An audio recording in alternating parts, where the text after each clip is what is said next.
கலைத்துறையின் கண்மணி, தமிழ் திரையுலகின் மூத்த நடிகர் ராஜேஷ் காலமானார். அவங்கள பற்றி தான் இந்த பதிவில் பார்க்க போகிறோம். வாங்க வீடியோக்குள்ளே போகலாம்.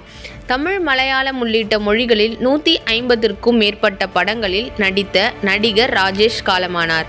அவருக்கு வயது பார்த்திங்கன்னா 75.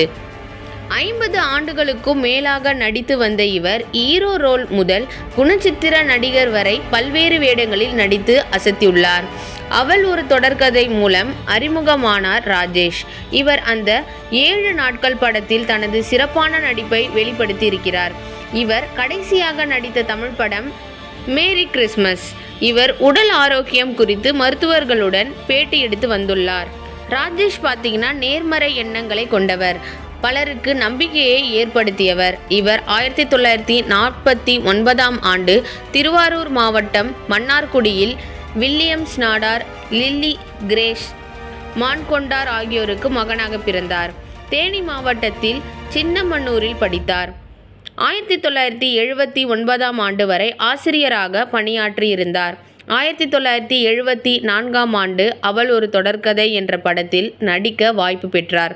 ஆனால் அதில் சிறிய வேடத்தில் மட்டுமே நடித்தார். ராஜ் கண்ணு தயாரித்த கன்னி பருவத்திலே தான் அவரது முதல் ஹீரோ படம். கே. பாலச்சந்திரனின் அச்சமில்லை அச்சமில்லை என்ற படத்தில் ராஜேஷ் நடித்தார். குணச்சித்திர வேடத்தை பற்றி பார்க்கலாம். பின்னர் அவர் குணச்சித்திர வேடங்களில் நடிக்க தொடங்கினார். கமலுடன் சத்யா, மகாநதி, விருமாண்டி உள்ளிட்ட படங்களில் நடித்தார். தமிழ் வசனங்களை தெளிவாக பேசக்கூடியவர். இவர் ஹோட்டல் மற்றும் ரியல் எஸ்டேட் தொழிலில் ஈடுபட்டிருந்தார்.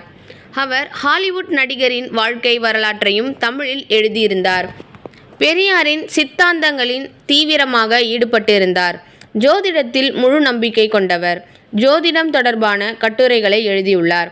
1983ஆம் ஆண்டு பிரபல சமூக சீர்திருத்தவாதியாகவும் திராவிட இயக்க தலைவருமான பட்டுக்கோட்டை டேவிஸ் பேத்தி ஜான் சில்வியா மணந்தார். இவருக்கு திவ்யா, தீபக் ஆகிய 2 குழந்தைகள். எம்ஜிஆருடைய திரைப்படத்தை பற்றி பார்க்கலாம். இவர் எம்ஜிஆர் திரைப்படம் மற்றும் தொலைக்காட்சி கல்லூரியின் தலைவராக கடந்த 2 ஆண்டுகளாக பொறுப்பு வகித்தார். அண்மை காலமாக உடல் ஆரோக்கியம் குறித்து பல்வேறு துறை மருத்துவர்களை பேட்டி கண்டிருந்தார். யோகமுத்திரை, யோகா, சித்த வைத்தியம் உள்ளிட்ட முறைகளின் எப்படி நோயற்ற வாழ்வை வாழ்வது என்பது குறித்தும் அவர் மருத்துவர்களிடம் கேட்டிருந்தார். இவர் டப்பிங் கலைஞரும் கூட. இவர் தனது யூடியூப் பக்கத்தில் பல புத்தகங்களை எழுதியுள்ளார். இப்படி பன்முக திறன்களுக்கு சொந்தக்காரரான ராஜேஷ் இன்று காலமானார். அவரது ராமபுரம் வீட்டில் இருந்த போது திடீரென்று அவருக்கு குறைந்த இரத்த அழுத்தம் ஏற்பட்டு மூச்சு திணறல் ஏற்பட்டது.